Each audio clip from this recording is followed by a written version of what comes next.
United star. We've got Shashwat Mishra here from the Pink City Blues, all the way from Jaipur. We're going to preview the Chelsea game. We've got Sid as well. Let's get straight into it. Shashwat, how happy are you with Thomas Tuchel coming in? And have you seen real progress from when Frank Lampard left? Thank you, guys. The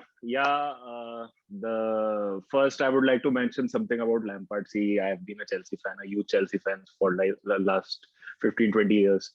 So to see Lampard part ways with the club in the fashion in which he did was absolutely heartbreaking for any Chelsea fan, as you could imagine. But the arrival of Tuchel, which was looking inevitable, to be very honest, the way we were performing throughout the January month, the results were not at all promising, and there were no signs of improvement.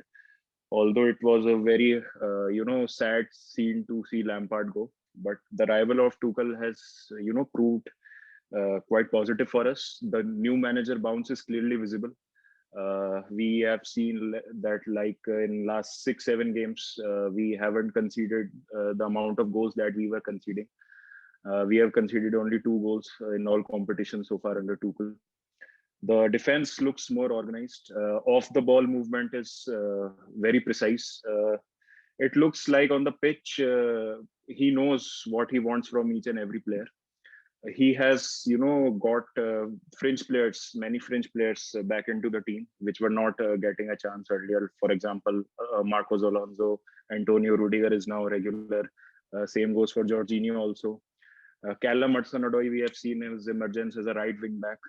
So yeah, I mean, he is bringing in fresh ideas, and the team looks quite organized off the ball, and we don't look fluttered or very concerned while defending set pieces, or when the other team is has the hold of the ball, or the other team is counter attacking us. So yeah, that's the main thing which I feel is the difference in the style of plays in the both managers. Yeah, I think Shashwat, you've done a wonderful job summarizing what Tuchel does really, because I think these changes, anyone who watches Chelsea are apparent. And one player you mentioned, benching someone like Ben Chilwell and bringing Marcus Alonso in, I think is a big move. I mean, every time one player is always on the chopping board when the manager changes. I think I was personally expecting that was going to be Mason Mount, but Mason Mount is performing so consistently, it's becoming very hard to drop it. So I think Marcus Alonso is really, I mean, basically what he's done is he's defending with a 3 and allowing Alonso and Reece James to just attack. And that's really unleashed Marcus Alonso. So I think you're absolutely right in the way Tuchel has improved Chelsea. But Sid, this is where I want to come to you, is that, when we play Big Six teams, if you want to count Arsenal in that also as well. So when we play Big Six teams, we sort of somehow just go extremely defensive and we just sit back and play in that fashion. Now with Tuchel's arrival, they play these sort of triangles and they can break teams down rather more easily than Lampard could. So are you expecting United to do something similar, or do you think we will be putting more pressure on Chelsea this time around? Sorry, Yeah. was that over me or was that Sid. okay. Sorry. So, I think Ole this season, as we've seen from the first half, that he's gone really defensive against all the big six, right? Except Arsenal. I don't consider them big six anymore. I'd rather put Leicester than instead of Arsenal. They beat us. Huh? They beat us 3-1. Sheffield I can't. Sheffield beat us. They are like 20th. So I mean, Yeah, but Sid, you were saying. So I'm just saying that I think this season Ole has kind of relied on his tactic of sitting back and then hitting them with the counter attack. I think we have one of the best counter attacking formulas in the league. So I think Ole is going to do that. I think he's again going to sit back.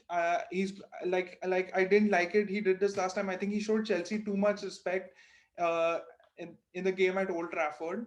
I think we could have easily won that game had he not been so defensive. But I think that's the tactic he's definitely going to go for against all the big six teams. Right. That's interesting you say that, Sid. But I also want to ask you one more question before I throw it back to Sasha.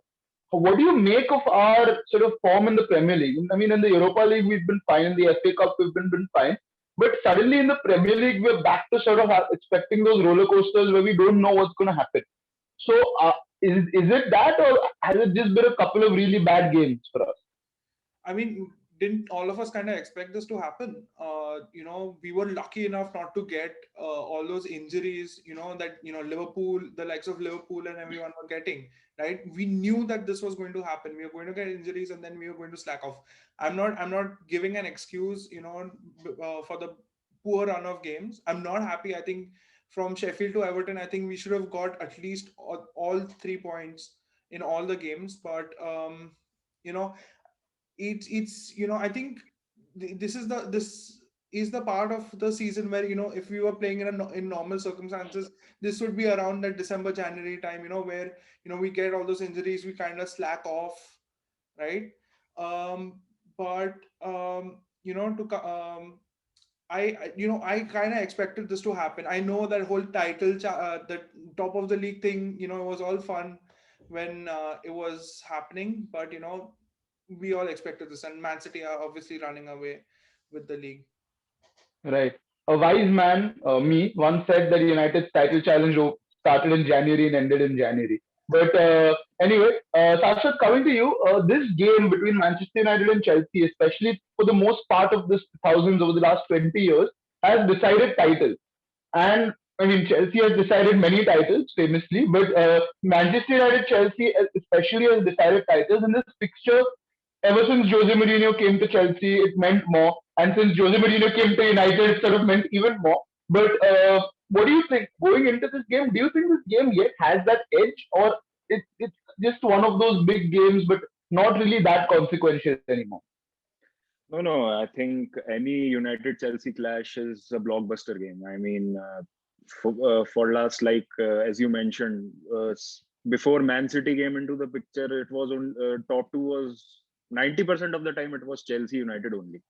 And I remember, like with 3-4 weeks left in the season, the title was still on the line. We have seen scenarios like that, and I still remember in 2007-8 season, the title was decided on the last day.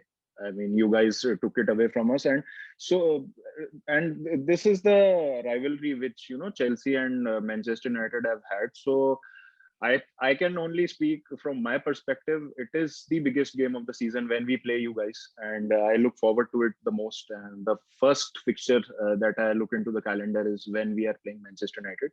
So I think it still has that edge. I get your point totally, because we both of us have not been dominating the league the way we had, in the 2000s. But I think we, still create a nuisance when it comes to the top four places. So I think any clash between Chelsea and United is a one to watch out for. Yeah, I think Sasha, a lot of teams when we do these previews with other clubs look out for United's clash when they're facing United. Nowadays, particularly, we don't look. You said it's blockbuster, but if you saw that last game, well, the less said is better about it. But Sasha, just continue. You mentioned top four there. So now with Lampard gone, since Tuchel has come in, Chelsea have become strong top four contenders. With a heavy heart, I'm going to say this: the title is gone.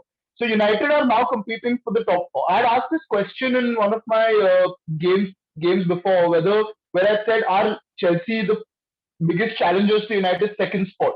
Do you think Chelsea can be those challengers to United's second spot? Because let's face it, now we're fighting for the best of the rest. Well, I'll be realistic here. I am an optimistic person. I would love us to finish second, but the thing is, the run that we will have, like in next 3-4 games, we will playing Manchester United, then we will be going to Anfield, then we will play Everton at home. But Sasha, Anfield is fine. People seem to be getting results there. yeah. I mean, but see, they still have a very good squad. I mean, I know they haven't been performing well, and the top four place is also in jeopardy for Liverpool now. But you cannot, take them lightly at any point. They showed that in the game against Leipzig. I mean, people were expecting a tough game, but they were quite comfortable in that game. So yeah, so I was saying that United, Liverpool, Everton, Leeds, and Atletico. So these games we'll be playing back to back. So if we are able to manage these games without losing much points, then definitely we will be a threat to you for that second place, provided that we get a result against you as well, because already the gap is 6 points. And if you guys beat us, then I think you will run away with it, and it would be very difficult for us to catch you. But again, it is the same for you as well. You play Manchester City right after us, so if I'm not wrong. So We play Palace and then yeah. So I mean, it's not far away, that fixture. So I mean, we both have difficult fixtures. So given Leicester is also in the picture and they are not choking around this time with the things, the way we've seen with Brendan Rodgers and his teams in the past. Still 12, 13 games are left. So the picture will be, I think, more clearer in the next couple of weeks. But yeah. But Sashwat, you know better than anyone that Brendan Rodgers will slip up at one point of the season. But Sid, coming to you, what do you think? What do you make of this sort of rivalry between Chelsea and United? And how important do you think this fixture is? If we win this, is there outside chance at the title yet? Or do you, like me, also concede the title to your brother? Okay. Yeah, I mean, I agree with you. I think title's gone unless, but, this season has been crazy. Anything can happen. City could go on a run of bad, go on a bad run. United might just pick up the points. I'm not saying it's going to happen. It could happen. That's one of the possibilities, but I No, don't. it's not going to happen, but move on. That's why I believe that this title challenge is over. We won the January title challenge. I'm happy with that. Now I think the fight for top four is there. We have Europa, we have FA Cup. Everything's there to fight for. Coming to the rivalry, I think the first ever Manchester United game I saw was Manchester United versus Chelsea. Like you always mention, every time I'm on the show with you, that I started supporting Manchester United in 2014, and 2014 was actually the first time I saw Manchester United, and it was against Chelsea at Stamford Bridge, where I think Chelsea were 1-0 up, and Lingard scored that beautiful volley. Hmm. That was my first ever game that I saw of Manchester United, and then obviously the Right. history. So I think for me, I think I agree with Sashwat that Chelsea is one of the games I would 100% look out for, because my father's a Chelsea fan. you know, Prasham, you might add this. My brother's a City fan. My father's a Chelsea fan. So it's good that we can sit watch the game, and I love to banter both of them. So Yeah. Chelsea is one game I 100% look out for, because for me personally, it is the game I would go for. I would want us to win all both the games, right? Right. And I think So for the rivalry, like Shashwat said, I think from 2000 to around 2010, before Man City emerged, I think Manchester United versus Chelsea was one of the yeah, biggest rivalries at that time. yeah. Absolutely. So, Sashwat, let's move towards the game that's going to happen on Sunday. And how do you feel that Chelsea are going to line up for this one? Do you think there are a couple of things? I want you to go through your predicted 11 for Chelsea at least, and then I'll get Sid in for the United 11. But there are a couple of questions I want you to answer here. One is around Olivier Giroud, because my personal belief is that when he shows his kids his highlights reel, they're going to think Olivier Giroud was the real Messi. So there's Olivier Giroud. Would you start him? And would you play Marcus Alonso in this game, or would you get someone like Ben Chilwell who's a little more sturdy? Two questions. And the third one, what about the midfield? Giorgino, Kovacic, Kante, or who sort of plays for you? Mason Mount. What is your predicted 11 in that? So I'm a firm believer of, if it's not broken, don't fix it. I mean, the same lineup has been giving us the results, right? We are not very beautiful to watch, but we are effective. We are not scoring 3-4 goals every match, but we aren't conceding also. And that's what we need, because the kind of players that you have, I mean, Rashford, very pacey, and Cavani up front is a threat. Then Bruno is is in God mode right now. I mean, he can do anything he wants. And with just one point from a rival fan, those people who still think that Bruno is a penalty merchant should stop watching football. I think they don't know anything about football. He's actually a brilliant midfielder. He's a very intelligent player, off the ball also, and he will be a very major threat. I am only concerned about Bruno. So if we have that packed midfield and we don't give Bruno the freedom that he needs, to move around and to do whatever he wants.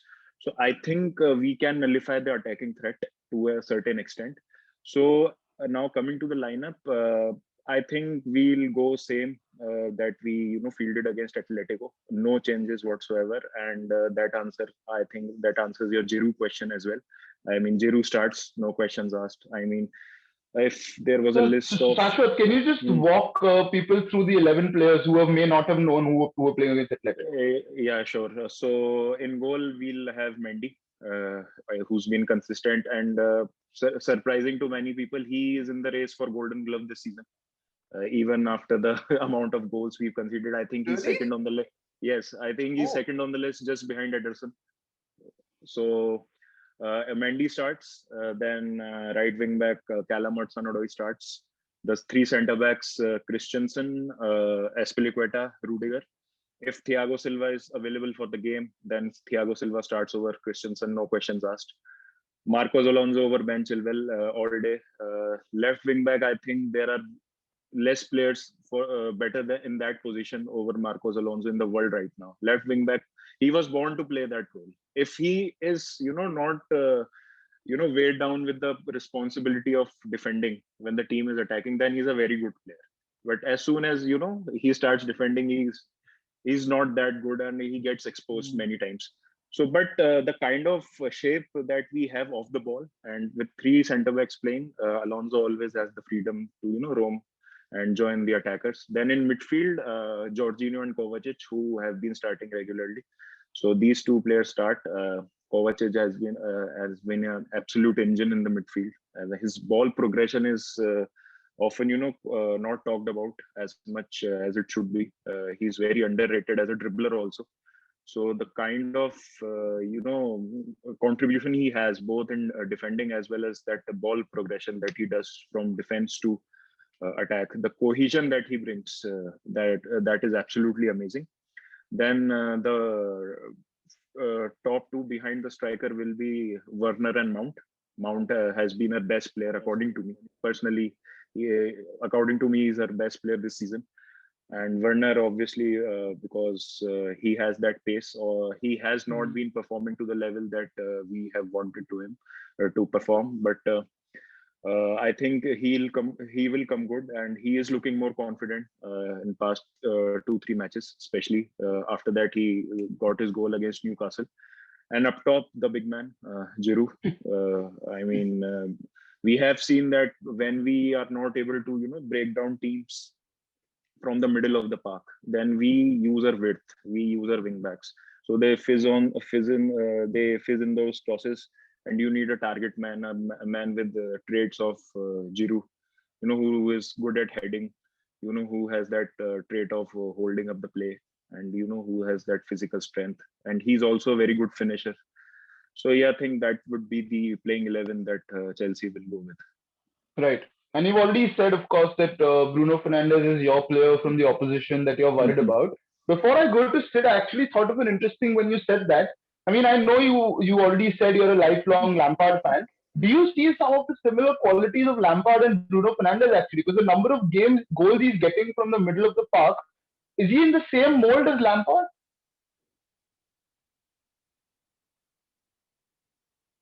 Okay, so it was for me. Yeah, Sasha. Okay, sorry. Yeah, I think see, the football has evolved from the time when Lampard played, and now in the modern age when Bruno is playing.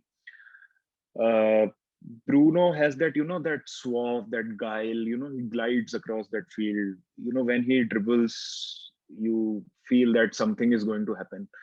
Lampard, was an exceptional midfielder in the way that he was always 2 steps ahead of the game. He always knew where the ball is going to land, and he had that poaching ability.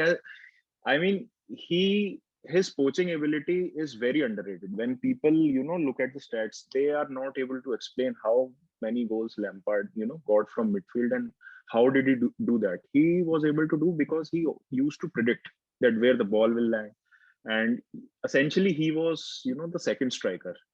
And he, in the later stages of the his career, he also, played as a deep lying playmaker. He used to, get through those balls to Drogba, and Drogba, with his exceptional, talent, used to convert those half chances also. I think it is not fair to compare these two, but I think both of them have their distinct styles.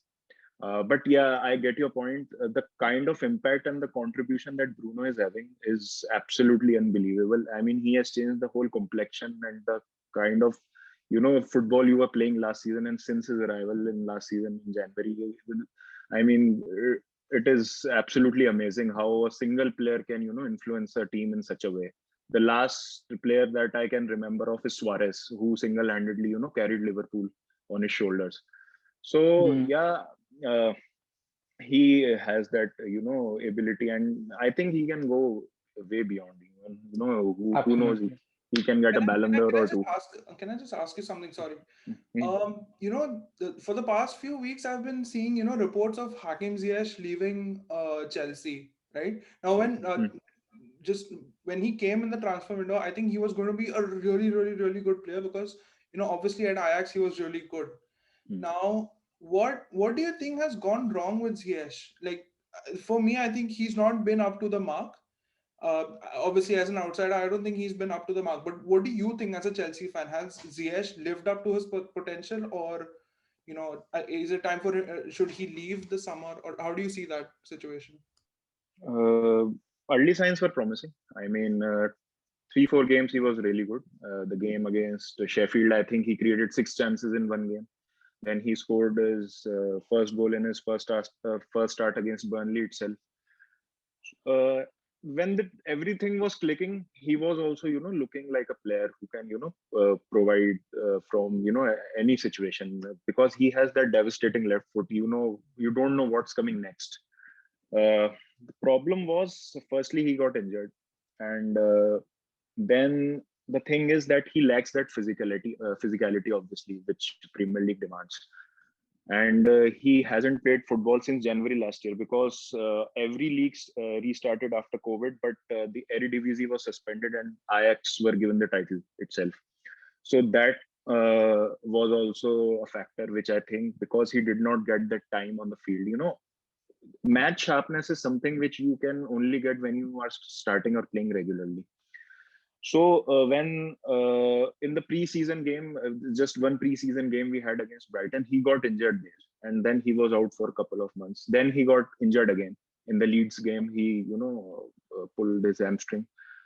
Then after the Leeds game, we started on that bad run. I still remember we were second when we beat Leeds, and then we were ninth when Lampard left. So nothing was working for Lampard, let alone Ziyech, in that period. So Ziyech, obviously, the rumors are coming in because the kind of system that Tuchel is playing, Ziyech does not fit in that system. But the thing is that he's holding on to him. He'll wait the next window out, in my opinion, because I think from next season onwards, he'll switch to back four. And then suddenly players like Ziyech, Pulisic, all these players, become very crucial in the attacking term. So I think it would be. I don't. I mean, as football fans, we don't know what goes behind closed doors. For all we know, it could be rumors also. We've seen in your case also, that Pogba controversy that came up with Mino Raiola, and suddenly after that he became I don't know what happened to him. He started playing really well. So we don't know what goes behind the closed doors. But yeah, there could be some truth to the rumors also. But we'll see if the system changes and Tuchel is looking for more creativity, then Ziyech will definitely feature. And I don't see us scoring many goals when we are going with with the system that we are playing now. So yeah, let's see what happens. Right. So, Sid, I'm going to flip this around a little bit. I'm going to name my 11 and you tell me whether this 11 will be playing or no. So, I think David De Gea will be in goal, Harry Maguire and Victor Lindelof. Uh, of course, we don't have any other options but Luke Shaw and Aaron Van Bissaka, Fred, McTominay, Bruno, Cavani, Dan James, and Marcus Rashford. I thought you were not going to say Dan James. So when you were going to ask me, I was actually going to say Dan James because I think Ole would go with that counter-attacking thing. But I think he's going to go with Maguire Bai. I think he's going to go with Maguire Bai because I think Bai was subbed off right against Sociedad. Uh, Yeah, I think he's going to go with Maguire Bai, and because Victor Lindelof obviously his back is horrible right now. I think it's going to be Maguire by. If he does that, I think it's a positive sign that he wants to play a higher line. And if he does that, I think we can nick a game. We can nick the win. But personally, I see it plan out as a draw. But I think you were spot on with everything else. I think Cavani. I don't think Martial is going to start. Given his right, form from the beginning of the season. I'm a huge Martial supporter, but it's just I wouldn't start him either. Um, right. right. So So, Cavani. Sashwat, then let's get down to some predictions. What do you think the score is going to be for this game? It would be a very tight game. I think one goal wins it. I mean, the score will be 1-0. And Right, and being a Cavani will score that goal. Bruno penalty. I mean, but in all seriousness, I think it would be a very tight game. I won't be Hmm. surprised if it ends in another draw. I'll go with 1-0 Chelsea, obviously. But I know you guys will have other predictions, and rightly so. I mean, all of us support our clubs So, with all Sid, the I'm passion. assuming you're going to say 1-0 United. No, I mean, you know what? It's interesting because you've seen how we've done when we played Tuchel side away. Remember? It's Uh, and plus, you know what? We are unbeaten away, right, for over a year. But I don't know. I think it's going to be a draw. I think Ole will cancel out the game. I hope he doesn't. I hope he tries to.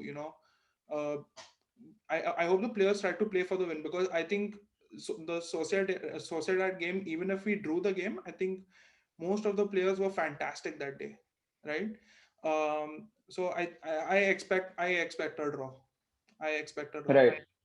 So, I'm I have a not going actually to far score. field. So, I actually have a far field prediction from both of you all. I think it's going to be 3-1 to United. I think Chelsea will score early. I think Chelsea will score early in the early parts of the game. Obviously, United will concede because that's what we do. And then I think for once, I'm going to say the player to watch out for this game is going to be Bruno Fernandes. And and I know to many United fans and to many regular watchers of the channel, it might feel that we say that every game. But Bruno Fernandes has actually not showed up in any game against the top six apart from that City game, all those pre-lockdown where McTominay got that goal and all of that. So I think it's finally going to be a moment where Bruno shows up against the top six team, takes the game by the scruff of its neck and wins it. And there's a reason why I think so, because I think Chelsea's midfield is conducive to that. I don't think they have a player like a Thomas Partey, where Arsenal had a Thomas Partey, City had a Rodri, and to Cancelo to double mark him out. That midfield of Chelsea, I feel, is their weakest link. As good as Giorgino and Kovacic are, I think they're not as fast. They're not. It's not Nemanja Matic. It's not a Thomas Partey. It's not a Højbjerg. I don't think they're of that standard in terms of their defensive ability. I think they're very good players. They look very good on the ball. They're very elegant and all of that. But I don't think defensively they're that of high of a standard. And that is where I think Bruno can come to life in this game and exploit the opportunity he gets in midfield. Because when you give Bruno a chance, when you give him even 3 seconds extra on the ball, he's able to produce something. So that is where I think this game will be decided. But thank you so much, Sashwat, for coming on, and thank you to the Pink City Blues. I think that's a fantastic name. So thank you for coming on, guys. If you're a Chelsea Thank you. supporters and new to the channel, do subscribe to our video. We're going to be doing a combined 11 as well, so do watch out for that. And then the review, obviously, after we won the game 3-1 and Bruno scored 2 penalties, and I'm right. I'll be back on the channel to tell you all how I feel about it. But subscribe to our channel. Do check out Pink City Blues, and we'll see you soon. Thanks for watching. Thank you.